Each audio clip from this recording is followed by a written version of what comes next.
कि utility stores की subsidy में कमी कर दी गई है। यूटिलिटी स्टोर पर चीनी और घी की कीमतों में इजाफा। TISP के मुस्तहिकीन के लिए चीनी 30 रुपये महंगी, आम सार्फिन के लिए चीनी की कीमत में 9 रुपये इजाफा। यूटिलिटी स्टोर पर घी 53 रुपये फ़ी किलो महंगा कर दिया गया है। इस हवाले से बात करेंगे। उमर हयात हमारे नुमाइंदे हमारे साथ हैं। उमर, तो हुकूमत ने जाते जाते यूटिलिटी स्टोर पर भी चीज़ें महंगी कर दी।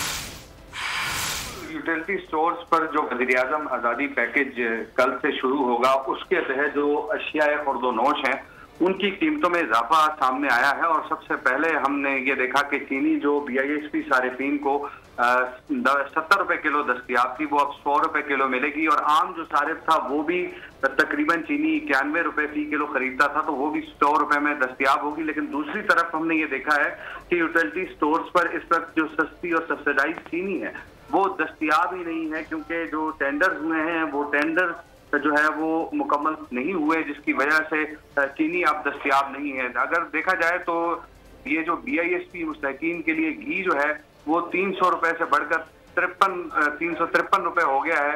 और ये इसमें भी 53 रुपए का इजाफा किया गया है। और आज़ादी पैकेज के तहत जो है आटे का 10 किलो का थैला जो है 648 रुपए में दस्तियाब होगा। और चावल और दालों पर 25 रुपए फी किलो रियायत होगी। और ये कल से जो है इसका इतलाक होगा। जी, तारीख का अमीन,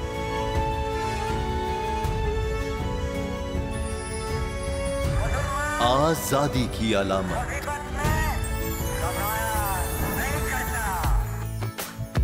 हुस्न का आईनादार,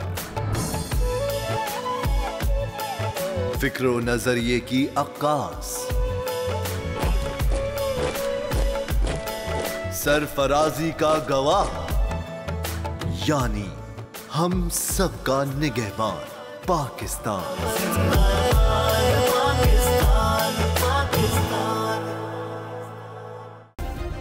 सब्सक्राइब करें और बेल दबाएं ताकि कोई खबर रह न जाए।